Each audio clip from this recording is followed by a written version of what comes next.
दुनिया का सबसे बड़ा सीरियल किलर शायद कभी भी पकड़ा ना जाता अगर उसे कंप्यूटर चलाना आता। सोचिए, एक ऐसा शख्स जो सीरियल किलिंग कर रहा हो लेकिन दिखने में अपने शिकार का दोस्त भी हो, शहर का मशहूर नाम भी और ऊपर से एक डॉक्टर भी। ये हैरतअंगेज कहानी है डॉक्टर हैरोल्ड शिपमैन की। एक ऐसा डॉक्टर जिसने अपनी क्लिनिक को लोगों की जान बचाने के लिए नहीं बल्कि जान लेने के लिए इस्तेमाल किया। इंग्लैंड के हाइड नाम के छोटे से टाउन में जहां बस 30,000 लोग रहते थे, वहीं पर उसने 27 साल तक सबकी आंखों के सामने कत्ल का सिलसिला जारी रखा। और सोचिए, 250 से भी ज्यादा लोगों को मौत की नींद सुला देने के बाद भी किसी को शक तक न हुआ। शायद कभी होता भी नहीं अगर उसने एक छोटी सी गलती न की होती। मगर सवाल ये है, लोगों को मारने की असल वजह क्या थी और इतने अरसे तक वो पकड़ा क्यों नहीं गया? पुलिस को वो कौन सा सुराग मिला जिसने बरसों से छुपी इस कत्ल की दास्तान को एक पल में बेनकाब कर दिया? डॉक्टर शिपमैन अक्सर उन पेशेंट्स को निशाना बनाता जो अकेले रहते और बहुत बुजुर्ग होते। उनकी मौत पर किसी को शक करने का सवाल ही पैदा नहीं होता। वो उन पेशेंट्स को ज्यादा वक्त देता, उनके घर जाता, उनकी बातों को गौर से सुनता, ऐसा एहसास दिलाता कि बेशक वो तन्हा है लेकिन उनका दोस्त, उनका डॉक्टर उनके साथ है। यही वजह थी कि कई पेशेंट्स ने इतना भरोसा किया कि अपने घर की चाबी तक उसके हवाले कर दी। इसी दिखावे की वजह से हाइड में उसकी शोहरत बढ़ गई। लोग सोचते थे कि डॉक्टर शिपमैन सिर्फ बातों के जरिए बुजुर्गों के दुख दूर करता है, लेकिन असल में इन्हीं मुलाकातों के जरिए वो सब कुछ मालूम करता। कौन अकेला रहता है, किसके पास कितनी दौलत और जायदाद है, घर में कौन आता है और रिश्तेदार कहाँ रहते हैं। जब उसे यकीन हो जाता, वो अपने पेशेंट को दवा का ओवरडोज देकर मार डालता। और क्योंकि ये पेशेंट्स पहले ही 80 साल से ऊपर के होते, उनकी मौत पर किसी को जरा भर का शक न होता। सालों तक ये सिलसिला चलता रहा और उस पर कभी उंगली तक न उठी। लेकिन किस्मत ने एक पलट मारी जब उससे खुद एक गलती हो गई। डॉक्टर शिपमैन ने अपने करियर की शुरुआत हाइड से 70 किलोमीटर दूर पोंटेफ्रैक्ट के हॉस्पिटल से की थी।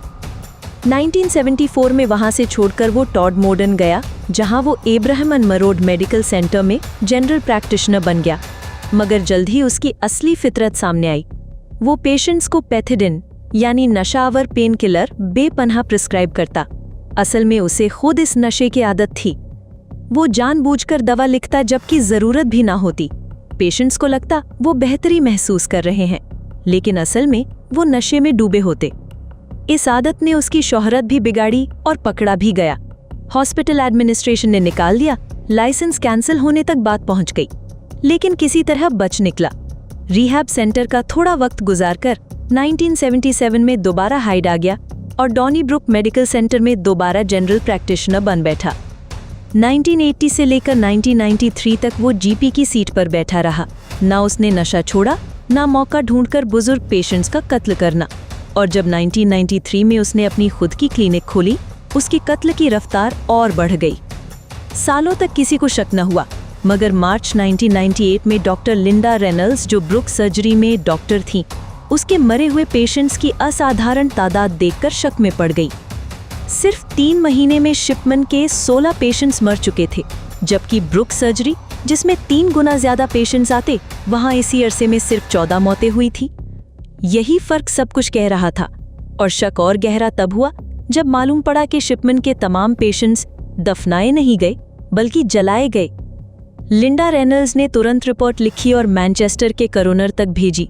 उन्होंने लिखा कि ज्यादातर मरने वाले बुजुर्ग औरतें थीं जो अपने घर में ही मुर्दा मिली, और अक्सर मौत के वक्त शिपमैन उनके पास ही होता या फिर पहली बार वहां गया था जहां वो मुर्दा पाए गए। मगर पुलिस को कोई ठोस सबूत न मिला। इन्वेस्टिगेशन सिर्फ 1 महीने में बंद कर दी गई। डॉक्टर शिपमैन चालाकी से फॉर्म बी खुद साइन करता था, जिसमें डेथ का कॉज लिखा जाता है, और फॉर्म सी, जो दूसरे डॉक्टर को साइन करना होता, वो अपने दोस्त डॉक्टर से साइन करवाता। इस तरह हर डेथ सर्टिफिकेट पे फेक इन्फॉर्मेशन लिखकर आराम से पेशेंट्स को क्रिमेशन के लिए भेज दिया जाता। जलने के बाद सबूत मिट जाते और उसके कत्ल अंधेरे में राज बनकर छुप जाते। मगर उसका आखिरी शिकार उसकी बर्बादी की वजह बना।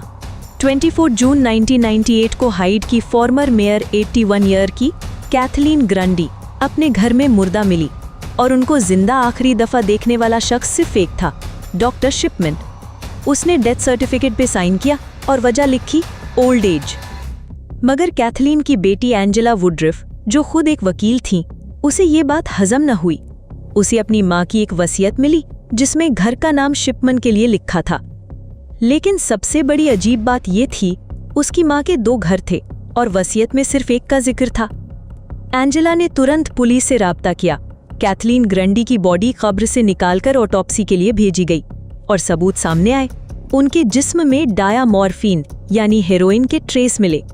शिपमैन ने कहा ग्रंडी हेरोइन का नशा करती थी और अपने कंप्यूटराइज्ड मेडिकल जर्नल में भी ये लिख रखा था। लेकिन ये उसकी सबसे बड़ी गलती थी। कंप्यूटर फाइल की last edit date auto save हो गई थी। पुलिस ने एंट्रीज चेक की और सब साफ समझ गया। सिर्फ इतना ही नहीं, उसका टाइपराइटर भी सबूत बन गया।